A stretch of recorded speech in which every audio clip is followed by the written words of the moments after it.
Right from the Seattle Seahawks, and you are watching NorbCam.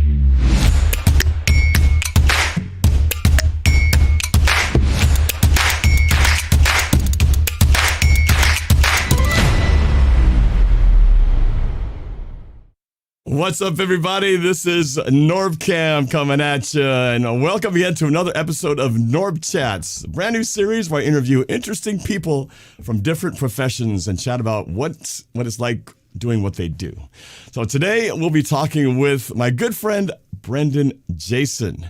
Now, before I bring Brendan on, I've received a lot of questions in advance from some of you, and I will be asking those questions during the show near the end. I'll also have a live Q&A segment near the end where you can put your questions in the chat and ask Brendan questions about what he does as well. But again, wait till the end because we're going to probably answer a lot of those questions throughout the next hour or so before we get to the question section. So, really excited about this one. Before I bring Brendan on, one last thing, I just want to remind everybody, if you like my content, please support me by clicking that subscribe button, hitting that notification bell, share, comment, and subscribe to my YouTube channel. It is a great help to me trying to get my content out there. So, without further ado, let's meet this week's NorbChats guest, Disney employee, dancer extraordinaire, and big-time Seahawks fan. Please welcome to the show, Brendan Jason. Brendan, it's good to see you, man. Good to see you, my friend. Brendan, so for some of the people who've been watching my channel for a long time, they probably will recognize you. If they don't recognize you by name now, they'll recognize you from the clips that I will be showing later on, since we've collaborated on a few things over the years. But just to kind of let people know about Brendan, so here's a quick breakdown about Brendan. So, Brendan, you're currently the clearance manager for Walt Disney Pictures. Been there for 3 years. 15 years at Disney combined, and we're going to get into that. 8 years at Warner Brothers Animation, TV, and Features. Worked on such credits as the most recent Haunted Mansion 2023 live-action film, Lilo and Stitch live-action film. And then back at Warner, it was Teen Titans Go! To the movies and series, all DC animated series from 2013 to 2020. And then, as a performer for Disney theme parks. You were there for 11 years. You had a stint performing as the Aladdin, the character Aladdin, which I got some pictures to show of that. You danced on a promo tour with Bally Total Fitness with Pink. Did a Trident commercial, a dancing robot, doing motion capture, choreographed Our Family Wedding with Whitaker and Regina King, dance instructional show, Let's Get Up and Dance and Fit TV and On Demand, sponsored by Nike, did fashion shows, and you were the hip-hop touring teams Culture Shock LA and Madonna Grimes. Did I get that right? Yeah. And finally, which was one of the coolest things I discovered about you early, is that you were the creative consultant on Michael Jackson's This Is It concert and choreographed and directed a number of performances for his 45th birthday celebration under the direction of Kevin, is it Tanchion? Tanchion, yeah. From the Mortal Kombat Online series and Fame remake. Dude, this resume.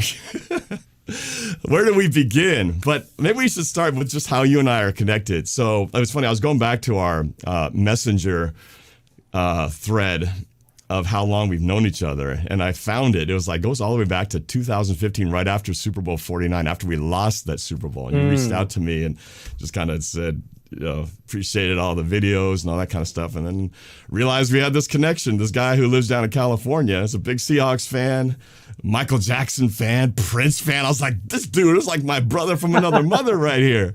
But so tell people, how did you end up in California? Because I know you weren't always from California. How did you end up down in SoCal? Well, I'm from. I was born in Edmonds. I consider my hometown to be Tacoma. So very northwestern family. My mom is from Tacoma and Tillicum, and my dad got a job. He worked in aerospace, typical of Seattle. Was transferred down to Southern California when I was a kid, and so we tried to spend as much time as we could up north, and so 3 to 4 times a year we'd be up and down from Washington, but from an early age, raised predominantly in Southern California. So that's how I ended up being the only kid in it. Wow, the loudest motorcycle just drove by. I ended up being the only kid with a Seahawk jersey in my school picture. So yeah, that's pretty wild, and you've been there really ever since, right? With the exception of a few visits coming back to the Pacific Northwest. Now, so Southern California raised guy after living up here in the Pacific Northwest.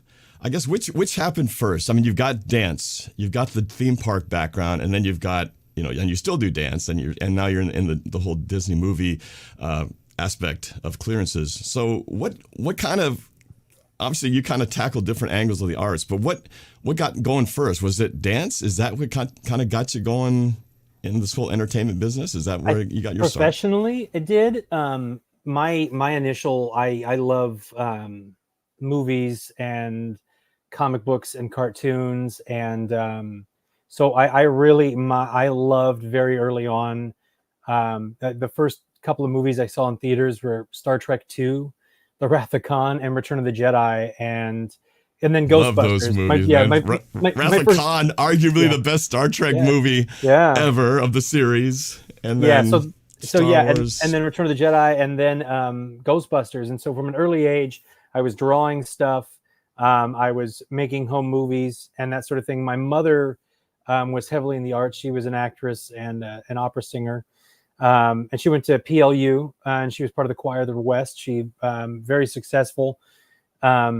And so I was always very deep in the arts. And so I saw a Michael Jackson video. I'd seen Michael Jackson videos, but I saw the Bad music video. And for some reason, it just like dancing became my thing. And so, and then I was classically trained in clarinet and stuff like that in music. So the arts were always my thing. They've always, as far back as I can remember. So just all of the arts, music, dancing, theater, filmmaking, photography, all of it has always been a staple. So my professional life really sprung to life through dancing, though. And that's how you got your gig at Disneyland. Yeah, I was hired back when Disney California Adventure first opened. I was part of their first parade. I was in the Eureka, California parade, which is still my favorite parade. Well, it's my favorite parade. I think it's probably number 1 or 2 of my favorite parades there of all time. And I got to dance hip hop in that, which was first of its kind at the time, because they only did jazz and swing and kind of character dancing. So I got into there dancing hip hop. I had already been auditioning professionally as a hip hop dancer, but when I started dancing at Disney, it just kind of gave the whole thing gas. And then I was auditioning constantly, and that's when I danced for Pink. And I danced. Let me back up. Where did you learn to dance? Did you just learn, were you street taught, or did you actually go and take classes? How did you become good enough to where you could actually get a job at a place like Disney and these other traveling tours? Yeah, I was not a trained dancer until I was in my 20s. So as a child, I learned street dancing. I basically was impersonating Michael Jackson. And then I started working on popping and locking and b-boy and different street style dances. And then I could emulate what I saw on TV. And so my buddies and I would make up hip hop routines based off what we had seen on TV. And then eventually we all started becoming dancers, and it started a lot with Culture Shock. We started training with Culture Shock San Diego and Culture Shock LA.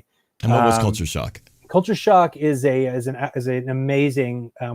My buddy Mario and I, who were really invested in it. He was in San Diego. I trained a little bit in San Diego with him. He was part of their dance company, and then I came to the LA one. But they're a nonprofit dance company that has different teams all over the United States and even in the world. And I was very fortunate to be part of Culture Shock and the Madonna Grimes Dance Fitness Company. My dance mentor, who really sparked my professional career outside of Disney Entertainment. She helped me get my first agent, and I trained with her, trained with some of the best dancers and choreographers that were teaching in her studio. She'd have me teach there, but trained and performing with them. So it was kind of like this super, I don't know what the word is, but I was injected into dance and entertainment through Culture Shock LA, which is a nonprofit dance company that teaches, trains, and brings together dancers in hip hop and street dance predominantly, but they do everything. And because of that, I met Madonna Grimes because they happened to rehearse at her dance studio, and she took me under her wing and trained me as a dancer, teacher, performer, and helped me get my first agent, helped me get to book. She was involved in almost all the booking I did. She was one of the creative people on the Pink Bally Total Fitness promotional stuff I did.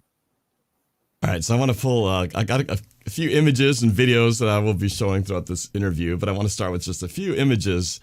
Now, here he is. There's Brendan as Aladdin. So this was you working as, now what did you do? I've been to Disneyland tons of times, and I've seen the different characters. Was this like a parade thing, or what was your kind of role as being Aladdin?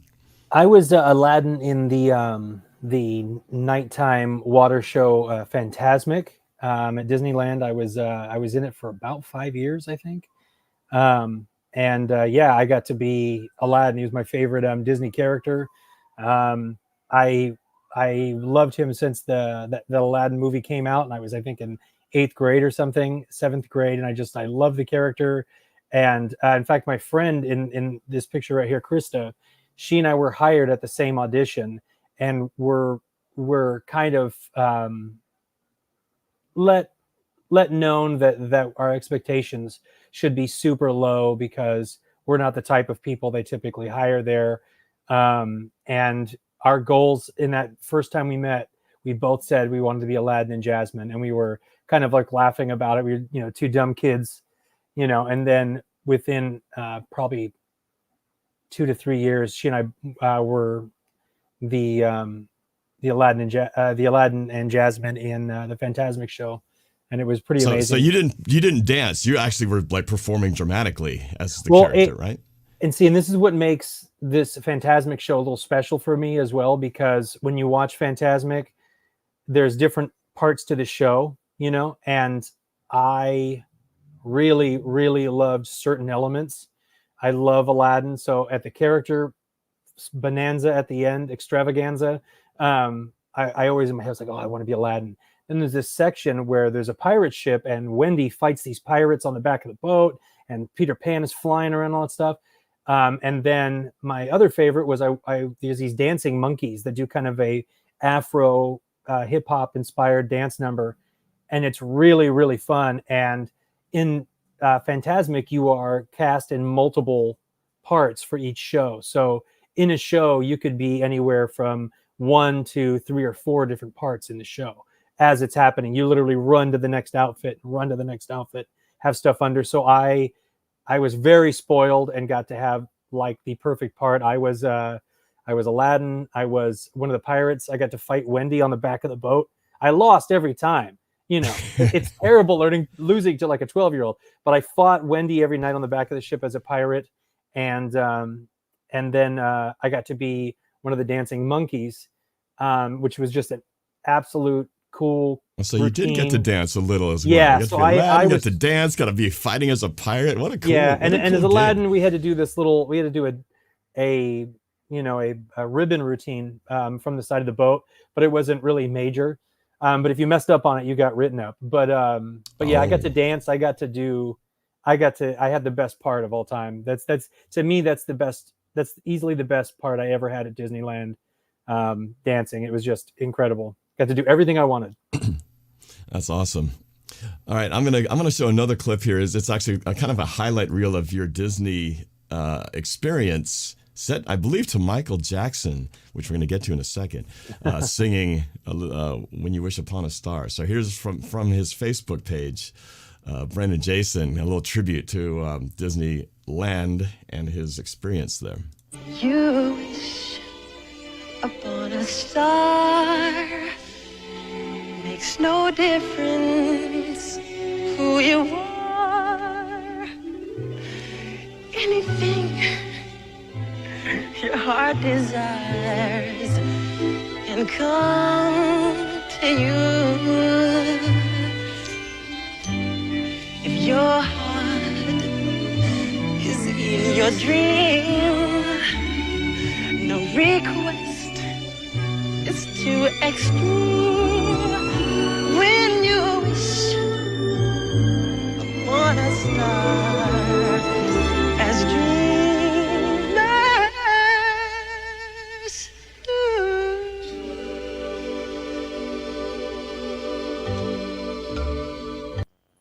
That's so awesome, man.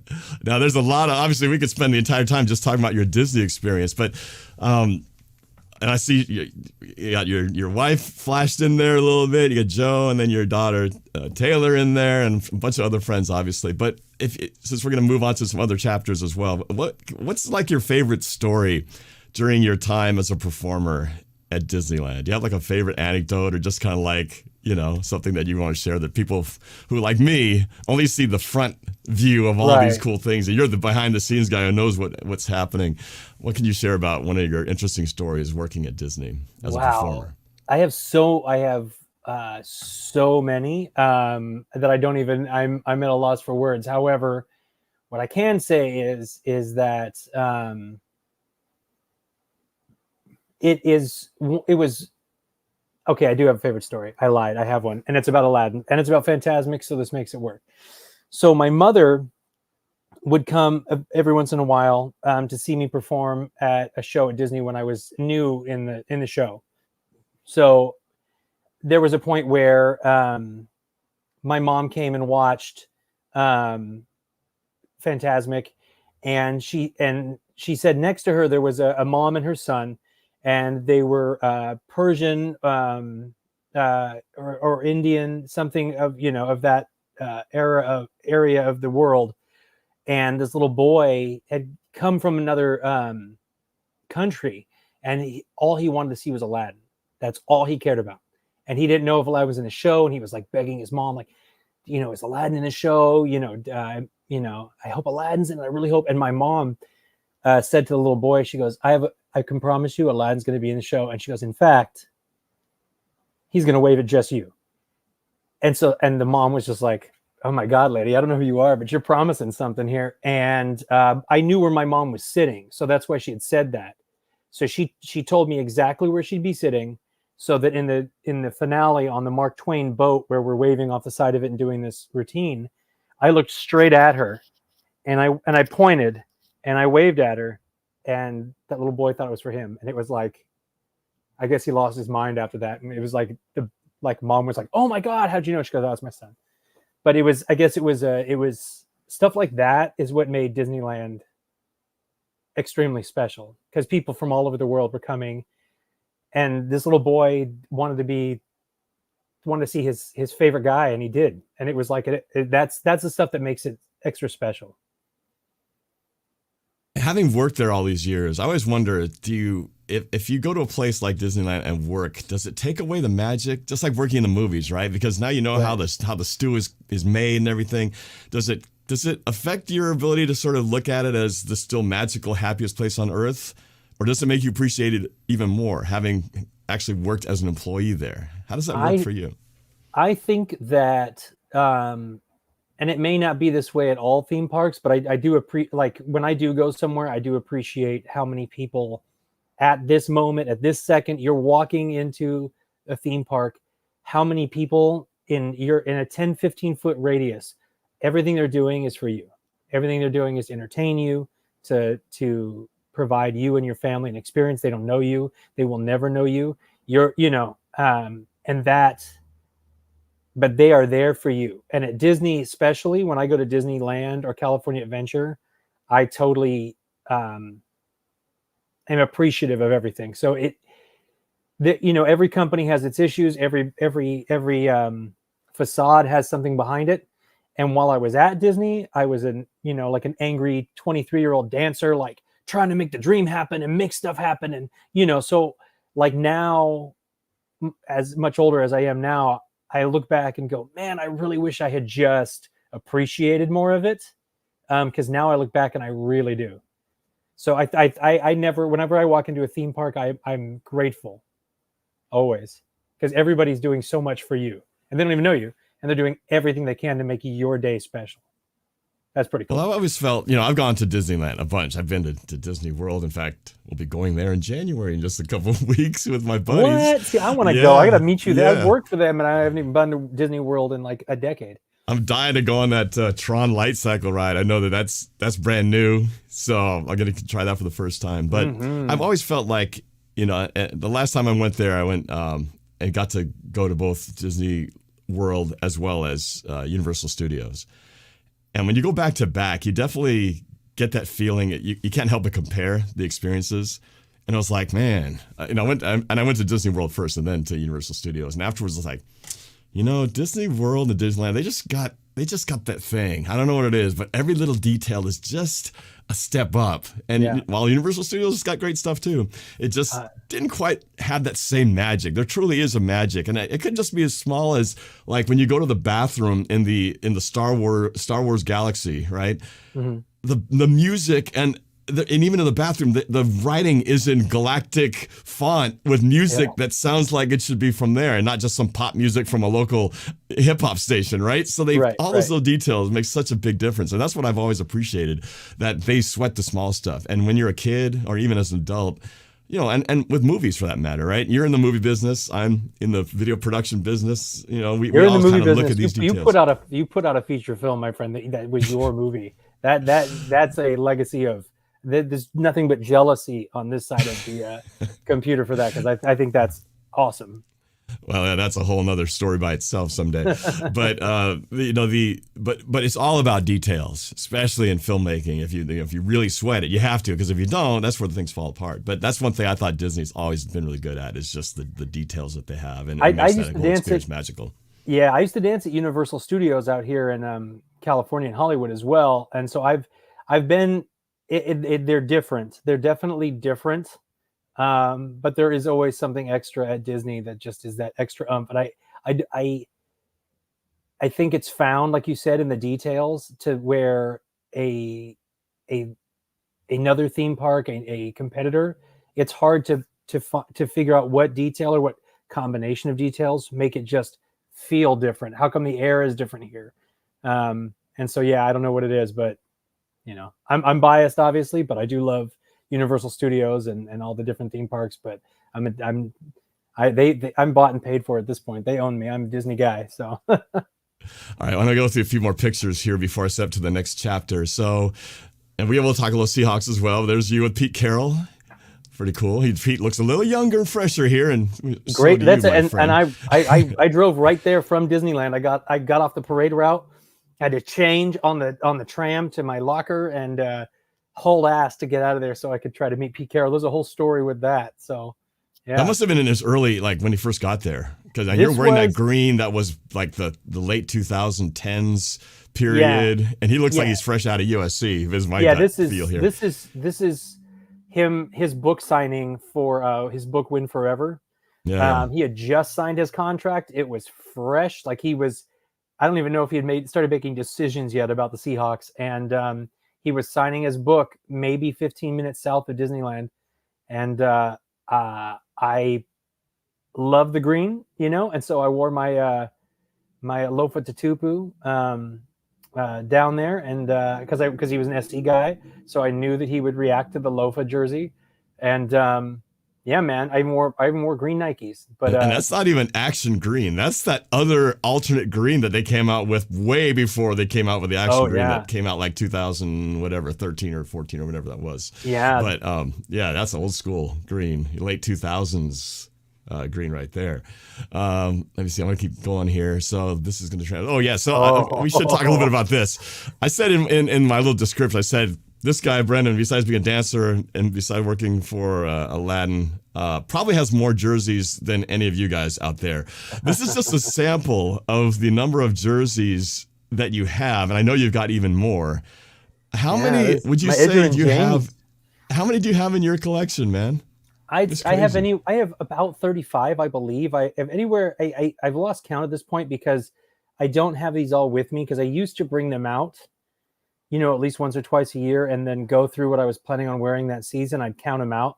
But this is this has Doug Baldwin's jersey in the middle, which was the first of the new jerseys. Yeah, the Nike one. Yeah, the Nike. So on top of that one, I have a Russell. I have 2 Shermans. I have a Percy Harvin. You got Hushmanzada in here for crying out loud. Oh, and TJ Hushmanzada shared my picture on his Instagram when I wore it. When we played the Bengals one year, I wore it and was like, "Yeah, go Hoosh!" And he shared it. True Font has shared it too. I have that green True Font right there, and I even have a custom Brian Blades green jersey because Brian Blades and Sean Alexander are my 2 favorite Seahawks. So I have tons of Alexanders and even custom Blades ones. That's wild. I see a Patrick Kearney. It's like, wow, this brings me back to old years gone by. But man, that's pretty impressive. Yeah. Yep, Ricky Waters, Kitna. You got Galloway. You got Rick Meyer in there for crying out loud. Yeah, Rick Meyer. Yeah. Crazy. All right, well, we will talk about Seahawks at the end, but I got to get to this chapter here. This is the Michael Jackson connection that I mentioned earlier. And this is an event that you can talk about in a little bit. But you had an opportunity to work with Michael Jackson. Talk about that. How did that Michael Jackson chapter enter your life? I've always been a Michael Jackson fan. When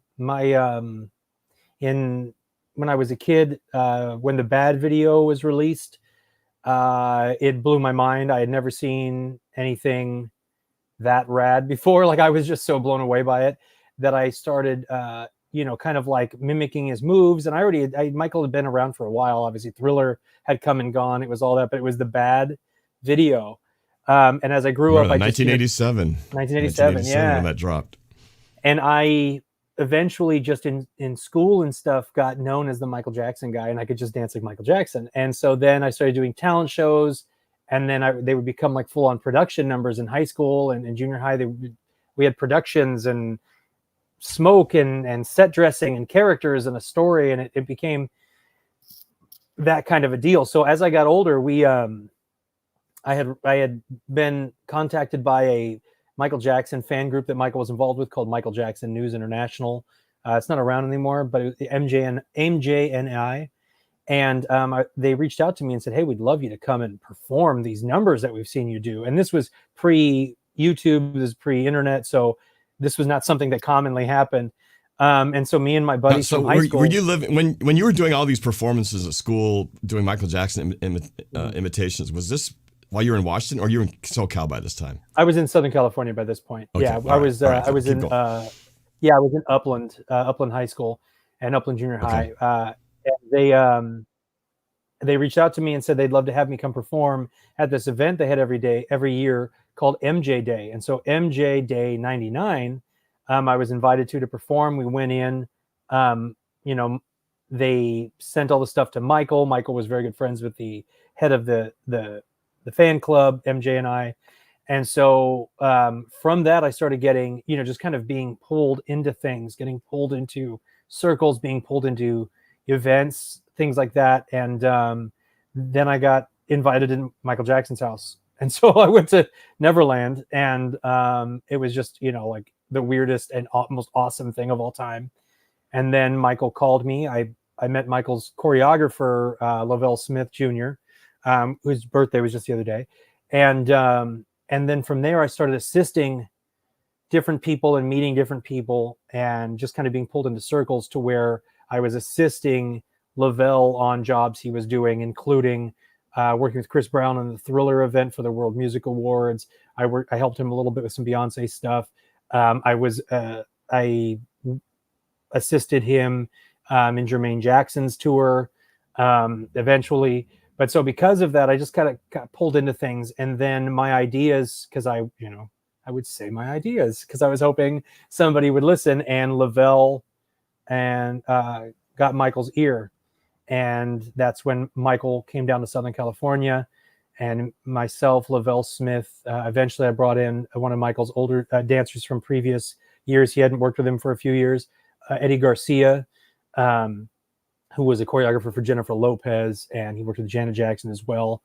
And we were all working on Michael's comeback deal. And so, you know, Is that This Is It? That's what became This Is It. Yeah, we left a little. We left at a certain point. We kind of just exited. Not what we wanted to do, but we exited as graciously as we could, and just started working and going back to like dance stuff and choreographing stuff and working. All of us did, and then everything with This Is It went the way it went. But our show originally was not called This Is It, but we owned the name, so they stuck with This Is It because that was a tagline they used in the announcement. So they were announcing our show with the tagline This Is It, and then they owned the tagline, so it became This Is It. But the show had a different title, it had different theming. Some of our numbers still remained in This Is It, and if you watch the end of it, Lavelle and Eddie are both thanked in it. I am not, but I was like, and they were my ideas. But it was so we got to work with that, and I got to choreograph. I got to choreograph a number in Michael Jackson's 45th birthday party in LA at the I believe it was the Opaline Theater, and the Opal Theater. Was it the Opal? I believe it was. That's it. That's a picture from. He's holding my Disney ID lanyard right there, and a picture of my friend Jason, who was Peter Pan at Disney, and I made him sign an autographed picture to Michael and his kids. And so when I went to Neverland, Michael left me a voicemail, and I had given him a lanyard. He asked if he could have another one for the family, and this is one of my dancers, a good friend of mine named Giselle. She was one of the models on the America's Next Top Model, and right next to her is me in a red shirt, and that's Steve Harvey and Michael at Michael's birthday. So that's you in the red T-shirt, kind of behind that panel on the right. Yeah, I feel terrible talking to Seahawks people wearing a red T-shirt. I know everyone must be pissed at me, but yeah. So that's me, and that's one of my dancers, Giselle, and she's handing Steve Harvey and Michael the lanyard and the headshot of my buddy Jason signed for him. It's really sweet. So this was his 45th birthday party. Yeah, 45th. Now I'm trying to remember the timing, because I remember when This Is It came out. It was so tragic because, you know, I think when we all found out that Michael Jackson had passed away, I mean, it was shocking news to the world. But I remember he was preparing. That was going to be his big comeback tour. And they eventually turned that into like a concert movie, but the concert never actually happened, obviously, because he died before. Well, and they always leave stuff out too, because it doesn't fit the narrative. The narrative, right. But to my knowledge, all of This Is It, everything had been stopped. And Michael had ordered we're going back to the previous thing. There was all sorts of mix up, and then he unfortunately passed away. And so 45th, how old was he when he passed away? So that was his 50. 45th birthday. So yeah, so this is about 5 years later. Before his passing. Yeah, about 5 years. Yeah. He passed away in 2009. This was end of 2003, beginning of 2004. So you never actually got a chance. Did you ever get a chance to actually perform with him on stage? No, or was it, I did not. No, I wish I had. I mean, that was the goal. And that's originally for the show we were doing, which was called, it was originally called Michael Jackson's Metamorphosis. It was not called This Is It. And in that one, the principal dancers were going to be myself. Eddie Garcia was going to return. He was on the Bad Tour and the Dangerous Tour. Lavelle Smith, who was on Bad, Dangerous, and History, and then a fourth dancer, and we were going to kind of there was a whole story to it. It was going to be more of almost kind of a musical, like you would see, but not as cheesy, because it was in, there was a direction. It wasn't just trying to piece songs together, but there was going to be kind of a plot line to it, almost like you would see, with like a Bee Gees musical or something, where they kind of connect the songs, like the Billy Joel Allentown type stuff. It was going to be that, but it was Michael Jackson performing live, and there was a plot to it. And it was really, really a very different thing. And the goal was that we were all going to dance. We were going to reunite his two original dancers, Lavelle and Eddie, who always danced on his profiles. and there was going to be me and a new dancer, and then we would have other dancers as well sprinkled throughout. But it ended up going the way it went. Right. Speaking of, you mentioned musicals. I know you've been to the one show in Vegas, right?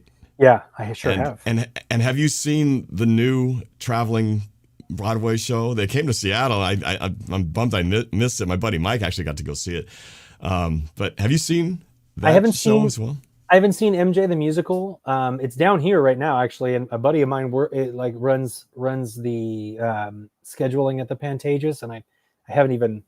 The guy who plays Michael, at least from the clips I've seen, is pretty impressive as emulating his moves and his singing. Yeah, I haven't been super attentive to MJ the musical, but MJ1, a lot of that. And what's funny about that show specifically is this is the Vegas show at the Mandalay Bay. A lot of elements of that are very in line, very close to what we were going to do with the Metamorphosis show for Michael. It's like the setup, the staging, a lot of it is very, very similar. So it's one of those things where, like, when I go, it's emotional too, because like a lot of the things, they'll put quotes of his up on the screen while the music's playing and everything. Yeah. And the limited amount, but the personal time that I got to be with him or to talk to him, or he would call me, or that type of stuff, is just very, very special, because you see it, on the screen, and like I said, with his quotes and stuff, I get really emotional. My family and I go and try to see one as much as we can. Yeah, it's a great show. I've only seen it once. I hope to go to see it again. But yeah, it makes a big difference too if you can get seats in a good spot of the theater, because it's basically like a Cirque du Soleil show. So there's a lot of acrobatics and stuff, and really there's not a lot of Michael, because there's no like imitator. It's just at one point there's like a holographic version of him, but the rest of it is really more of a tribute to him with his music and with all these performances and acrobatics. But really good. Highly recommended if you guys ever go to Vegas. Go see the one show at Mandalay Bay. Okay, so I do want to talk about your current film career before we run out of time. So before we go completely away from the dance stuff, we've been talking about all this dancing, but they haven't seen you dance yet. Well, at least unless they've seen some of my past videos. But this is one of my favorite ones that you posted a lot of videos, but I've always liked this particular one just because I love the choreography, and you've got a couple of the guys dancing on this. You can talk about what it is, but just to showcase a little bit of Brendan in action, here's one of my favorite clips I stole from his Facebook page. Brendan dancing in action right here. Your music means everything.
Rico Suave. Yep.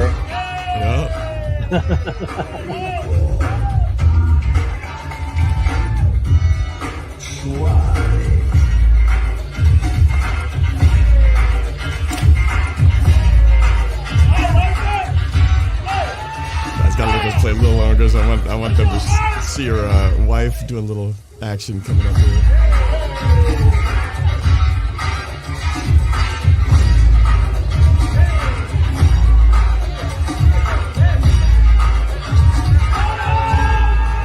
There she is. There she is. Yeah, my wife is a bachata salsa dancer, and so to have her do some trick walking and some B-girl with the rock steadies and stuff, and it was pretty awesome. There you go. All right. Had to cut that down just a little bit, but awesome stuff, man. So, and that was at your dance studio, I assume. No, that was at a social somewhere at a dance studio, and that was the first time. That was the first time we did that number.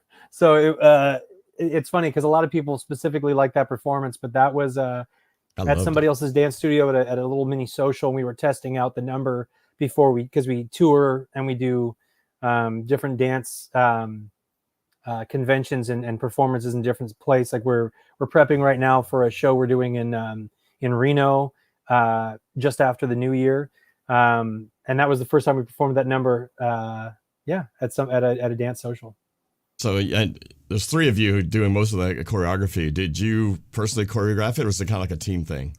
When it comes to performance like that number, I choreographed the vast majority of it. I did have one of my directors of one of the teams that my wife Jo and I oversee, Arthur, who is he's the bald guy in the front during the whole locking section. He definitely choreographed some of it. I think, so it's kind of a group effort, but I kind of oversee the whole thing, and I basically make up, kind of figure out what the number is and what the flow of it is, and then I find sections where I go, oh, this is where I need. In our current number, we're doing, we close with a Psy song because I'm a huge Psy fan. And Psy, Gangnam Style, Psy. Yeah, dude. Yeah. We're doing a song of his called I Love It. And my wife choreographed a really cool tango part in the middle. We'll have salsa, we'll have all sorts of different stuff. So everybody kind of puts in, but the overall deal, I choreograph probably about maybe 50 to 60% of it. And then I see kind of the overall deal. And then we plug in different styles for different kinds of music as it calls for it. Yeah, that's awesome, man. And it's cool that your wife is in this as a performer with you. You guys doing your passion, she's everything. She's been a dancer forever. Highly respected member in the salsa bachata dance scene. She's competed. She's performed all over the world. She's it's a benefit to me when she's in one of my numbers. So she always denies it, but as soon as she comes out and then she starts doing something different, the crowd always loses their minds. And I'm grateful that she gets to be a part of, when she's willing to be a part of anything I do. Is that how you met? Was it through dance? Is that what kind of the circles that brought you together? We did. It's funny because when I came back from the thing I did in New York for Michael Jackson Day in '99, somebody told me that there was a dance studio that was a world-renowned one, franchise that trains people in social dancing for them to be able to teach and to perform and make a lot of money. And I was like, man, I'm 20 something. I'm broke. I'll take a job, and if it's not, washing dishes, I'll be in good. And so I started working at a dance studio called Arthur Murray down here. Oh, yeah. Arthur Murray Dance world Studio. Famous. Yeah, that's right. Dance, See, they hadn't lied to me. So I was like, oh, and then I got trained in stuff. And the owner that we had owned 2 studios, and sometimes they would conjoin, and we would go to different clubs to try to learn new moves, that sort of thing. And I met Jo at one of those, and I had ever since then I've had just an insane, huge crush on her, even like this second. And then coincidentally, we'd kind of bump into each other in random places, or we'd both book a job that we were both on, or teaching at the same place, that type of thing. And years and years later, we ended up dating, and now we're married. And so it's just kind of one of those things that accidentally happened. It's been over 20 something years, right? Because yes, 99 I've known her when you made that trip to New York, and so 25 years. 23. Wow, God. That's awesome. Yeah, I met her when I was 2. Yeah, so because that's why I'm not that old now. Yeah. That's what I say.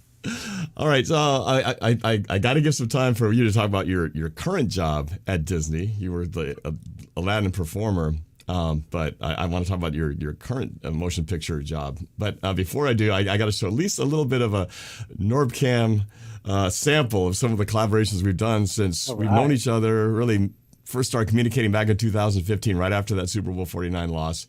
And then I think we collaborated almost every year, and usually remotely because you're always down in California. But a couple times we actually did get to do some things in person. So put together a montage of some of our best, the greatest hits of NorbCam and Brendan right here. So before we run out of time, I got to play it for you. Here we go. These are our collaborations over the years, starting in 2017, I think was when we first did.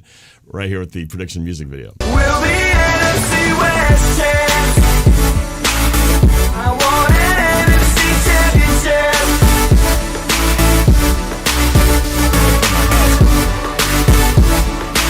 What the heck is going on? Brandon, change me back to NorbCam, make it just the way it was. Or I swear you will be sorry. We took it too far a sec. If you hurt me, then you're only hurting yourself. But wait, I love myself. There was the key. It was switching back. I woke up in NorbCam's body.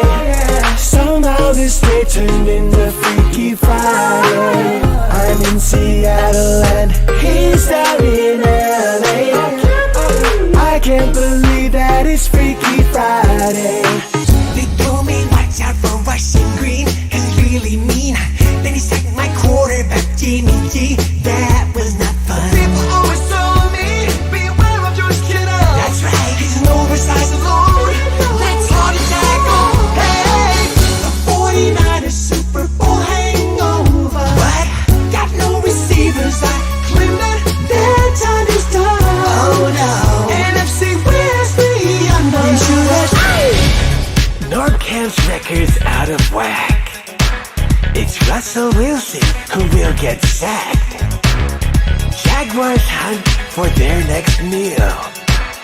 Kentucky Fried Hawk at Lumen Field.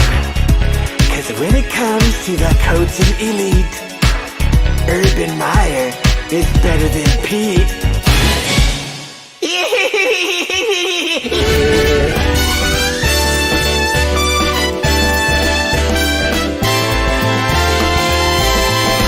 DK Metcalf, Hollister, KJ Wright and Wagner. This defense is taking control. Russell Wilson, Ty Lockett, O-line sets the pocket. Let's go back to the Super Bowl. Super Bowl. There you go. A few of the highlights over the years of our collaborations. Can't we believe we've been doing this for like 6 years plus, something like that. But always a pleasure, man. That was fun. Yeah, I love that, dude. I love the pain of having to wear LA Rams stuff, and then we couldn't. Like, this is true. So anybody that are haters in Southern California, we could not find Rams anything anywhere. They had no Rams things anywhere. So the only they just moved. They had just relocated back to LA. So they had, I think they'd had a season there maybe because I mean, it was very new and it was hard. We're like, we got to find some Rams gear that we got to dress you up in. And I had to wear a kid's like extra large or something, or like a kid's large. It was skin tight because it was like the biggest shirt we could find was a little youth shirt. So it's like that's what squeeze you in there. Yeah, it was a blast. I love that. I love all that stuff. That was fun being able to shoot down in. Well, that first shot was you came up to my neck of the woods. We shot in front of my house, and then most of it was like virtual. But then when we went down to shoot that Freaky Friday thing right there on Hollywood, I think the Hollywood Boulevard, right on the where the Walk of Fame was. Like, that was fun. I remember dodging the security guards and stuff because we were trying to be like low key because we didn't have a permit or nothing, and we were just like, okay, quick, let's shoot. But it was funny because I told my blast. wife the other day we watched it to see how young my little girl was in it, and it was happening. I was like, oh, we're dancing right there because we got kicked out. Yeah, she's so big now, but at the time she's just little girl. Yeah. So, all right, let's transition to talk about your current job. So, as we said earlier, you are a clearance manager. You did that with Warner Brothers, and now you're doing it for Disney. So, for those of people who don't know what that means, what do you do as a clearance manager? So yeah, I basically am the person that, when they have a script ready, when designs, what they want to do, they send everything to me, and I kind of go through it and research names that they're using, situations that are happening, designs, character elements, character names, addresses, And I go through and make and see what is real, what is original, what is not, and what we could do, what we need to change in order to not, violate somebody else's, ownership of something, or do we need to license something? And I go through that with from the beginning all the way through to the end. So if you look at the movie Haunted Mansion, the one that just came out this year, from that I was involved from the first version of the script all the way through all of the commercials, the release, the digital release, the special sweepstakes, or things like that, or it's going to be on a box for this soda or something, that type of thing. I'm involved from the beginning, from the first version of the script, all the way through the designs, the costumes, the backgrounds, what they're eating, what they're drinking, what they're saying. I go through, and if there's something that that would cost money or could make Disney look bad, or would, anything like that. And I did that with Warner Brothers as well, or use something without permission, or, that sort of thing. And so we're talking like copyrights, licensing, that trademark, kind of stuff. Copyright, licensing. Yeah. Trademark, copyright, licensing. And then just kind of nerd stuff, because I really got this job because I know so much comic books, cartoons, movies, TV shows, useless information that people just do not need. Apparently not so useless as it turns out. Exactly. I lucked out. I watch movies for a living, but I absorbed all of that. So when I see Ripley's pulse rifle in a design, I know exactly what that is. And I go, that's not yours. That's James Cameron's. That's from Aliens. You cannot use this. This is clearly based on this. Please revise, alter, send back to me. And if there's any, stuff that they're using as reference material, which you're allowed to be influenced by things. They send me that in comparison with their design, and based on what our attorneys have instructed me on what their perspective is on these type of deals. I distribute notes, and I approve or deny costume design, costume use. There's also the type of thing that I look for, if a misuse of a product, if a product is misused a certain way, if it's used properly, or if it's better to go with the generic, or if it's better to create our own and do it originally, that type of thing, because you have characters doing all sorts of things in different situations.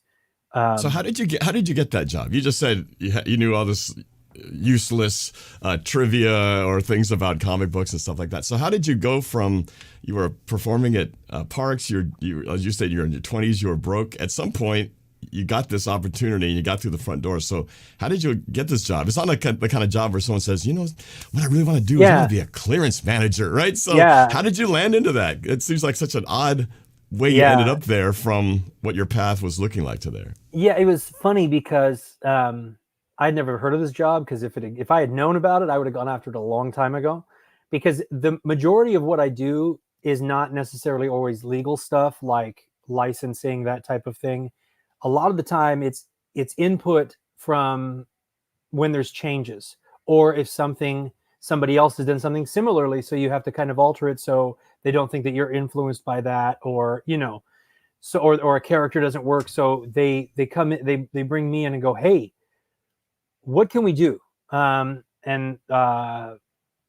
what happened was, my dance mentor, once again, she is so influential, and so is that Madonna Grimes. She was a world fitness dancer, choreographer, instructor. She worked with everybody all over, the Beyonce, everybody. She was in Pepsi commercials. She toured, choreographed, taught. Very influential person in the dance world, specifically in commercial hip hop. She one day went, wait, you're a Warner Brothers fan? And I said, oh yeah, Robin is my favorite superhero. I love Robin. So Robin is my favorite comic book character, has always been since I was a kid. Huge Burt Ward fan. I know everything about Batman upside down backwards. And so she was like, oh wow, I teach at Warner Brothers. And I was like, you what? She goes, I teach dance at the gym in Warner Brothers. And she said, you want to come with me? I was like, yeah. And so I got to walk around the lot. And I had been to the lot previously when I was younger and stuff, but not like, hey, we're on the lot and I was paid to be here. And oh my God, what are we doing? And so eventually they liked me so much, they brought me on as a dance teacher there. And it kind of happened quickly. It happened over the course of maybe 2 months. I went from being her guest to being a sub to being on the schedule and teaching classes, and it was just wonderful. And then what happened was the people I was teaching were, I bumped into Kevin Tsuchihara, who was the CEO for a while, regularly. I have pictures of me and him at the gym and stuff. So I was just bumping into really powerful, creative, influential people working at the lot, taking dance, and from consumer products, from DC, from features, from animation, from TV. And eventually they would like start asking me like, hey, do you want to come check something out? And I'd go watch something and I'd tell them my opinion on it. And typically it was a DC thing, not necessarily from DC, but from different parts of the company. And I would tell them how much I didn't like it. And they would be like, what? They would just kind of be shocked by it. And then Kevin Smith had a similar story with the director had a similar story with Warner Brothers, that they almost at the time, they liked if you were knowledgeable about something and didn't like what they were doing, and they would come in. Clearly they haven't done that in a while, but they would bring you in and go, what did we do wrong? And I'd be like, well, this character isn't named that. And you switch this character's situation with that one. So now this doesn't make sense. And now you're making your show or your movie or franchise short-lived by cutting off these characters, by misusing them, when you could really like build a whole world and be successful. And so then they said, hey, so would you like a job in TV? And I was like, yeah.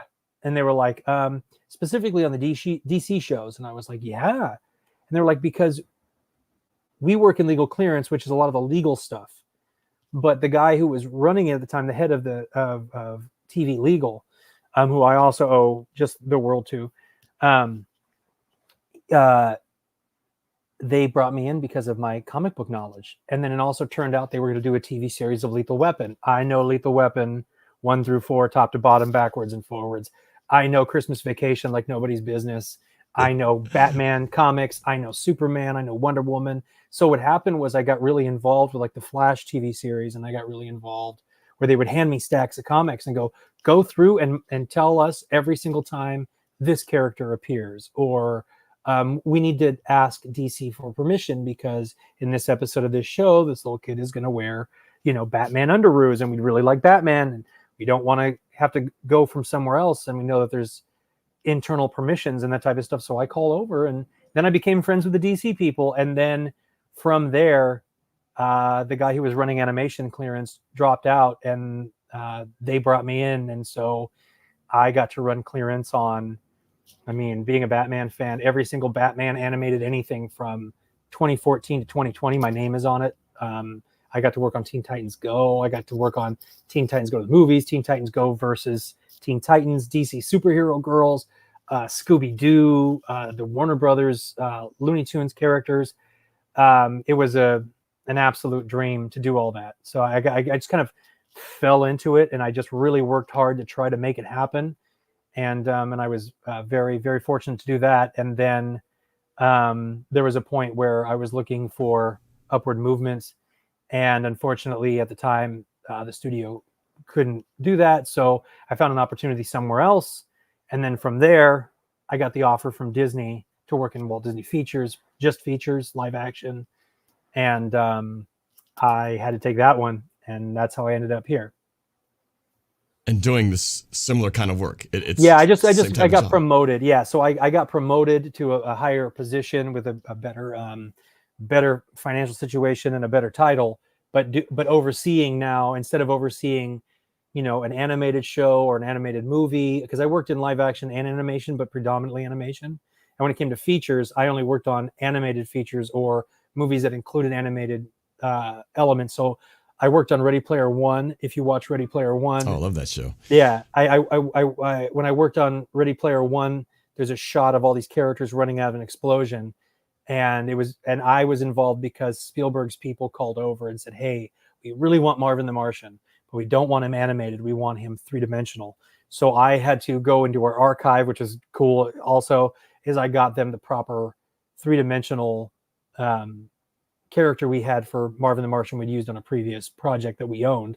So I gave them all of the dimensions and everything, so they were able to recreate Marvin the Martian in that movie. So in the shot, you see them all running, and Marvin the Martian runs out. That's me calling execs and getting into into the archives and finding the digital files and stuff. So yeah, that show, that sounds like a clearance nightmare, or maybe a dream, because there were so many cross references from movies and other games Have you seen Rescue characters Rangers? from so many different properties. I was like, how do they get all these on here and get that Have all you covered? seen That's the awesome. Have you seen the Disney Plus movie Rescue Rangers?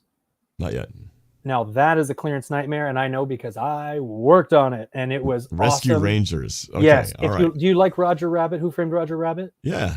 It's Yeah. that in modern day, but Chip and Really? Dale are the two main characters, and it is Okay. It was written by and directed by the group that did The Lonely Island. So all the SNL, it's my box, like all that stuff. That's those guys Okay. did Chip and Dale Rescue Rangers, and it is awesome. And I worked in. It was such a project that my entire unit, we all had to work on Rescue Rangers, and we all have stories, and it was that's a clearance nightmare, but it was an excellent one. We had a blast. Okay. And it's really Well, good. Go see it. Watch it. All right. fun. All right. Rescue Rangers. All right. I had not heard about it at all. So now I got to go check it out. You'll like it. All right. It's your speed. So we have a lot of stuff that we share similar speeds. The speed of the show is flying by. We have like about 15 minutes, and I did want to get some question and answers in here. So if you're watching and you want to throw a question out to Brendan, feel free to do so in the chat. I'm going to start reading from some of the ones that people posted in Discord. So the first one is from Samix. He wants to know, what has been your favorite project you have worked on? Wow. I did love, and I know a whole lot of people didn't go see it, but they really should watch it. It's really good. Haunted Mansion is really a special one for me, and it's really good. But I think my favorite one is probably Teen Titans Go to the Movies, because I was very, very involved with that show and that movie specifically. I was very involved with trying to get all of their creative wants approved by the studio and by other parties, and I was really lucky to be the problem solver in a lot of those. So there's a lot of my notes that are on the screen. There's even lines that I said to them that are on the screen in certain parts. So I think that one's always got a special spot for me. Okay, that's cool. Let me read another one from Roshi in the Discord. He said, what's it like working on live action movies, and do you try to have the recreations give off the same feel as the original animated versions? Or recreations, sorry, recreations. Oh, recreations. Yeah. Me personally, I don't push for any recreation to be animated. I do only in the idea that if it's come out and we've already done it and now we're doing a live version of it, my perspective is always do a recreation of the animated one as far as you can for props and set dressing or designs, because we own it. And so that's predominantly my thing. I just want them always to be good, and I'm very fortunate to say that I'm working on one right now. And I love it. I think it's awesome, and it's a blast. And I know that to the studio, their orders to me is to always make sure that it is done where they don't have to worry about being in trouble with misusing things, and that also that franchise management, who does send down rules and requirements, that I enforce any that are given to me which protect the IP, as in like, Mickey Mouse has to look like this, or Mickey Mouse's voice is like this. This is the character's directive. So in those type of situations, I always make sure that franchise management, that I'm aware of what franchise wants, so that I can send them stuff that's questionable following their things, and they handle. So I'm a cog in that wheel, but I'm not the one that makes those calls. Those are people in the franchise area. Question from Jay wants to know, have big entertainment companies ever not given you the sufficient amount of time to perfect your work for a movie or a show? Have you ever felt rushed by them because they could have contacted you earlier? I think that kind of goes, from my own experience, when it comes to making any kind of a video or film, there's a saying that says it's never actually done. It just runs out of time. And I don't know how many times it's like you just go, well, we're up against it. It's due in a week, so I guess we're done now, right? Right. So how's it been for you? Is that crazy working at Disney, or how does it work as far as from your end? Because you're more involved from the beginning.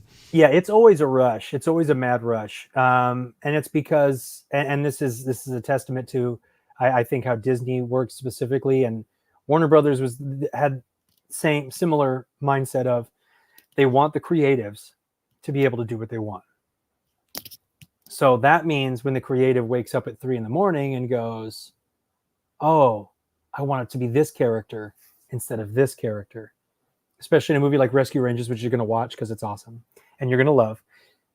In those moments, I have to make it happen, or I'm the guy who didn't give Akiva, the director of Rescue Rangers, what he wanted, you know? And so I don't want to be that because I care and I want the movies to be great. So, you know, there are people that let time run out on things, and there are people that I've never worked with those people, luckily. But everything is always late. Nothing is ever given enough time. And I can tell you, licensing, there's footage I've licensed that took 3 years to get licensed, and it didn't happen until a week before the movie came out. Like, we're already, like, it's releasing, please sign this, I need this, you do agree to this so that we can do all these things. So we never have enough time, because things are never black and white. You know, it's always like, well, you know, but in this territory, and, you know, because of this and that type of thing, and multiple people owning something, so there's never enough time. It's always last minute all the time. Sounds very familiar. Yeah, I used to think on the upper level, when you're on the big stage, oh, everything's much more organized. I found out, it's like, no, it's just more expensive. But still, last minute scramble. Yeah, and it totally is to be at the beck and call of what the creatives want to do, because, and I'm, like, once again, very fortunate, Warner Brothers and Disney both, in every situation I've been, is like, we want the creatives to have their vision and do what they want to do. We got to help them. And so it's kind of that's what makes it fun. I'm like a detective working for Chip and Dale, or over the Haunted Mansion creatives. I'm trying to get things done and get things okayed, and so they can do what they want, as opposed to having to alter their vision. I have my sister-in-law asking a question from Emerita Wheeling. She wants to know, what do you enjoy the most and least favorite aspect about your job as clearance manager? That is difficult. The thing I love the most is I really like having a good boss. I'm gonna be real. My favorite part of the job, I know it's not one of my things that I do, but the fact that I have a boss that involves the team, makes it a positive situation, so that I feel comfortable in doing my job and not being afraid to not have my job, because I've been in situations like that, in a clearance situation. And man, I know it sounds so glowy and stupid, but the Disney, at least in what I do, we are a family. We're the home team. You know, we all work together. We support each other. We're real positive. And my second favorite part is I get to watch movies for a living. You know, I would say those are the two best things. And then the part that I don't like as much, in my job, I don't know what it would be. I'm sure there's something, but it's levels of love. Honestly, I'm very fortunate to do what I love doing. I really wish, I really wish I could do more. And so I'm very lucky that I get to do so much. And I like the stuff that's coming is even crazier than the stuff that's already out. And I'm involved in so many great things that are coming, and I've seen so many great things that, as a nerd, I'm living the dream, watching movies that I would, kill to watch if I was not doing this. I would be on all of the websites. I was always on the websites. What are they doing now? And if they do this, does that mean this? And And now I'm like in the room. Now you're in it. You're and part it's just, of it. You're it's so creating wonderful. some of that. I'm very blessed with that. It's a dream. D from the Discord wants to know, what's the favorite movie you have made? You might have kind of already answered that question. Yeah, favorite movie, live action though. Favorite movie, not animated, would be Haunted Mansion. I think Haunted Mansion is wildly underrated. I think so many people did great things in it, and I think, and if you look at like Rotten Tomatoes, it wasn't a huge hit. It kind of came out, I think, at the wrong time. But as soon as it went to Disney Plus, the fan reactions are now up in the low 90s, and the critics started raising slowly, because it was it was horrifically bad, and then it started going, and then once it was released on Disney Plus, boom, everyone's like, oh, this is great. This is what I don't understand why people were saying bad things about it. And I think it just came out in the year of the Flopbuster, where, you know, Right. it was hard. Always tons of hits. This year there's like 2 or 3, 4 maybe. It's a different world now with streaming and theatricals now. It's not like the different days past. So sometimes the best stuff does come out on streaming because people like to watch stuff at home more. So exactly. I think that's where you get the best reactions. I haven't seen it yet, and even though I love Haunted Mansion, the ride.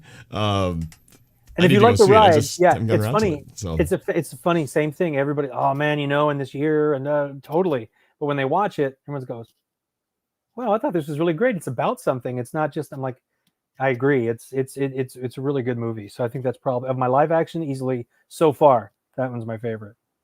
Nick in the Discord wants to know your favorite all-time Seahawks player. I think you also mentioned it a little bit earlier, but just to reiterate, is it the jersey you're wearing right now? Absolutely, yeah. No, Sean Alexander is my favorite Seahawk all time. I would say up in that lineage as well is Brian Blades. I grew up wearing an 89. Most of my customs are 89s. So I love Sean Alexander and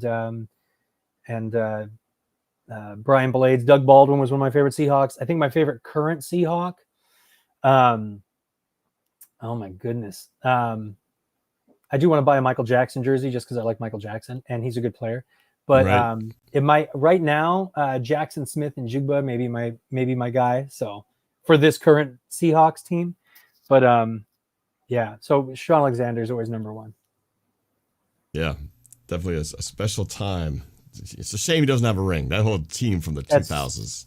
Yeah, you want to get into the Steelers conversation. Speaking of being robbed in Super Bowl 40, this is our revenge game. Every time we get to play the Steelers, to me it's a revenge game for what happened in Super Bowl 40. Oh, I hate we play the Steelers this Sunday. So, yes, sir. A couple more before you got to go because I told you we'd wrap this up about 5:15 and we're almost there. Vegas Kid 2021 wants to know, what was it like to work with MJ? You did talk a little bit more in depth earlier, but I guess if you have a quick answer to that. Yeah, I would just say that like being around him, being at his house, talking to him, he was awesome. Everything I was privy to, everything I was involved with, he was a dream. He never took my first option. He never took my third pitch of what to do. It always was at least 5, and it was because he really wanted you to have to move off of whatever idea you were set on, so you had multiple things and the best one would reveal itself. And those type of things are super rewarding to me. And it was a dream. It was my dream to work with Michael, to be around Michael, to be involved with Michael, and I got to do it. I got to do it not in the necessarily the way I intended or the way I was hoping for. We almost got there. But I got to be in the room and I got to say my piece, and he was just so supportive and wonderful that it was the best experience of my life. Have you seen the new documentary that is out on, I think it's Paramount Plus? There's a new Michael Jackson. Thriller 40? Oh yeah, it's excellent. Yeah, excellent. I just saw that a couple of days ago. You should watch the bad one. The bad one, Off the Wall, is great. Thriller's really good, but the bad documentary is so good. I'm hoping they do Dangerous next, but the Thriller one was beautiful. There's footage of Michael and Paul McCartney singing. Oh, watch Bad. It's on Amazon. You can rent it. It's directed by Spike Lee. It's quite good. Really? Okay, yeah, I haven't seen that one yet. So good. So good. All right, so one last one that I want to ask you as we wrap things up. So it's interesting. Your career, it comes from all these different paths, but it seems like one thing in some way or another led to another. Like even the job you have now was a result because you were a dancer. Mm-hmm. You got a job dancing, teaching dance on the studio a lot. And next thing you know, that led to another job because you were passionate about DC and all these things. So looking back now into people who are trying to figure out what they want to do or maybe are interested in this sort of thing, what advice would you give in your final answer before I let you go? What advice would you give to up and coming, kids who are trying to figure out their way and have these passions? What would you advise them to do with their lives ahead of them? What would you say?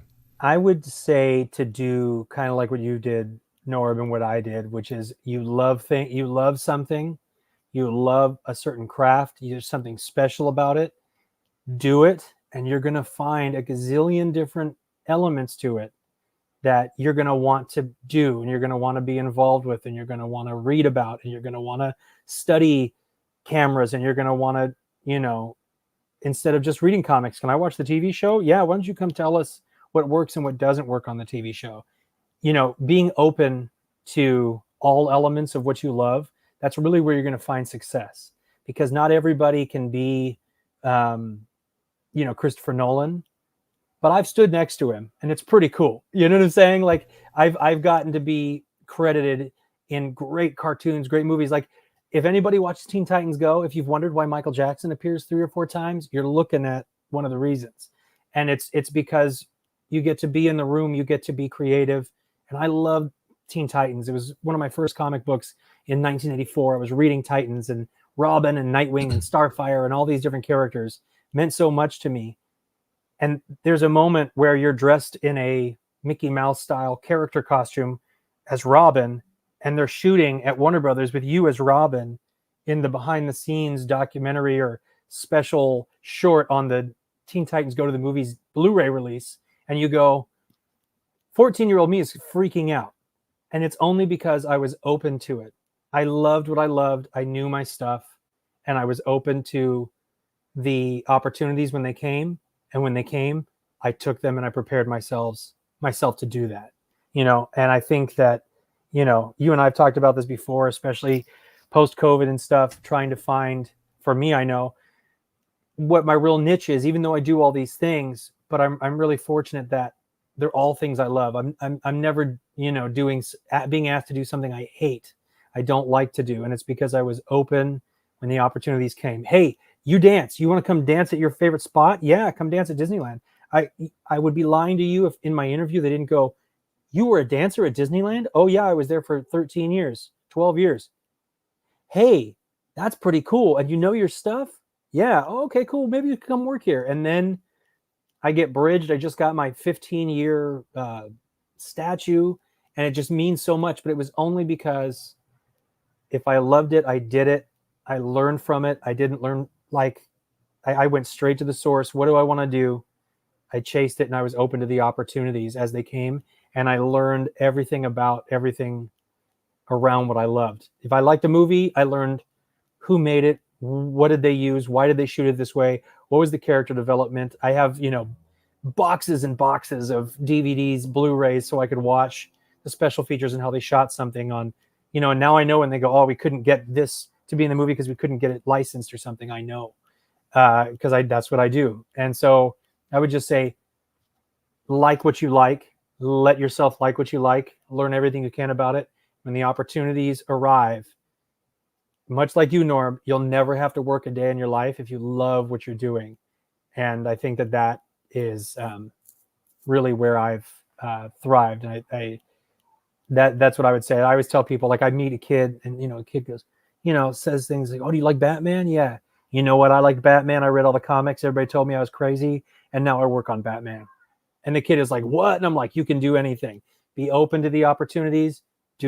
Take care of what you need to have knowledge about. Be open and be positive, and it will come if you're pushing for it. Yeah.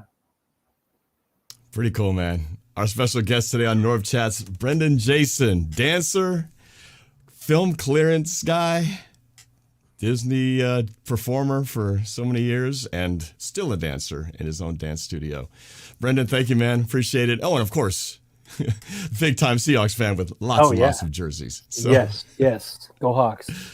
Go Hawks. Thanks for joining the show, man, and appreciate you taking the time to share your stories with us. Thank you as always, Norm. Send love to the family, and I'm so glad I got to talk with you. You too. All right. Thanks, everybody, for watching, and don't forget to subscribe and comment, like this video, and we'll see you next time on NorbChats. Go Hawks.